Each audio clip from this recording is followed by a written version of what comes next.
சில்லிமா channel சார்பாக அனைவருக்கும் வணக்கம்.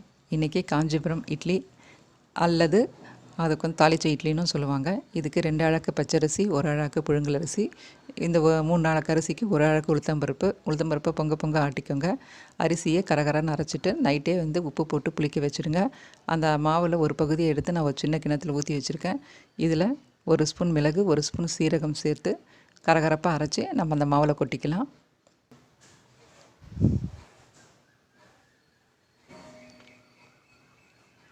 இப்போ இந்த மிளகு சீரகத்தை மாவில் போட்டு நல்லா கரைச்சிக்கோங்க.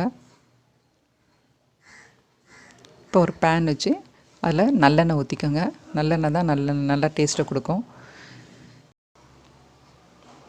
இல்லை ஒரு அரை ஸ்பூன் கடுகு போட்டுக்கோங்க. கடுகு நல்லா பொரியட்டும். அது கூட 2 ஸ்பூன் கடலைப்பருப்பு சேர்த்துக்கோங்க.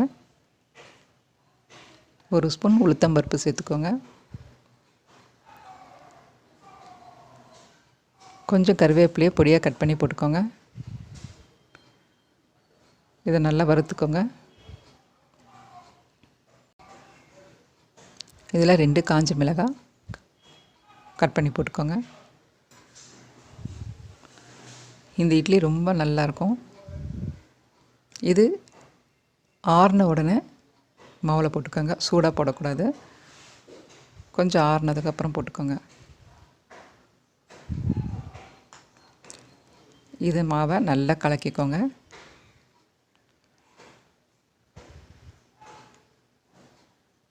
இப்போ இதை இட்லி ஊற்ற ரெடி ஆகிடுச்சு மாவு.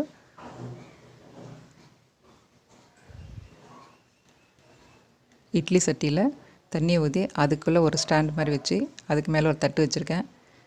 இதில் 3 வகையான வடிவமைப்பில் இருக்கிற கிண்ணம் வச்சுருக்கேன். ஏன்னா எங்கள் பசங்க டிஃப்ரெண்ட் ஷேப்பில் ஊற்றி கொடுங்கம்மான்னு சொன்னாங்க.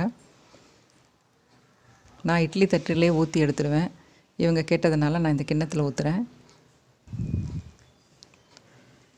இதில் நல்லெண்ணெயை நல்லா தடவிக்கங்க. கிண்ணம் ஃபுல்லாகவே தடவிடுங்க. இந்த ஒவ்வொரு கிண்ணத்துலேயும் 2 குழிக்கரண்டி மாவு ஊற்றுங்க. ஏன்னா கொஞ்சம் கேப் விடணும். மாவு பொங்கி வெளியே வந்துடக்கூடாது. அதுக்காக தான் கொஞ்சம் 3/4 பதத்துக்கு ஊற்றிருக்கோம்.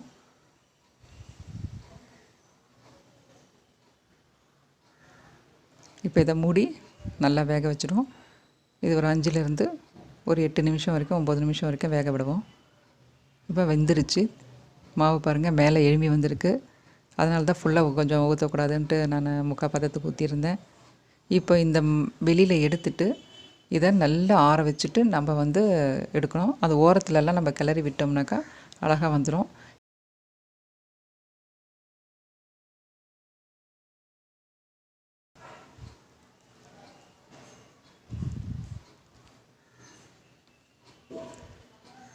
இப்போ சூப்பரான சுவையான காஞ்சிபுரம் இட்லி ரெடி ஆயிடுச்சு.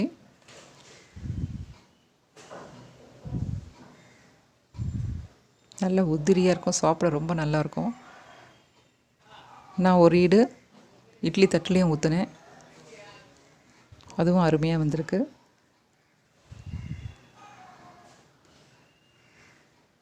ரொம்ப வாசமாக இருக்கும். மிளகு சீரகம்லாம் போட்டிருக்கிறதுனால சாப்பிடவும் நல்லா சுவையாக இருக்கும்.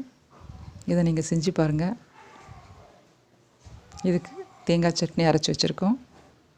ரொம்ப டேஸ்டியாக இருக்கும்.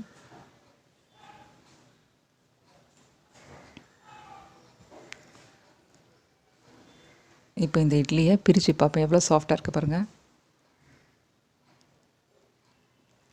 ரொம்ப நல்லாயிருக்கும். சாஃப்டாக இருக்குது பாருங்கள். உள்ளெல்லாம் நல்லா வெந்து நல்லாயிருக்கு.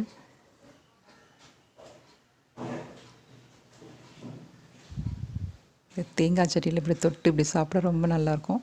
இந்த வீடியோ பிடிச்சிருந்ததுன்னா லைக் பண்ணுங்கள், ஷேர் பண்ணுங்கள், சப்ஸ்கிரைப் பண்ணுங்கள். நன்றி. வாழ்க வளமுடன்.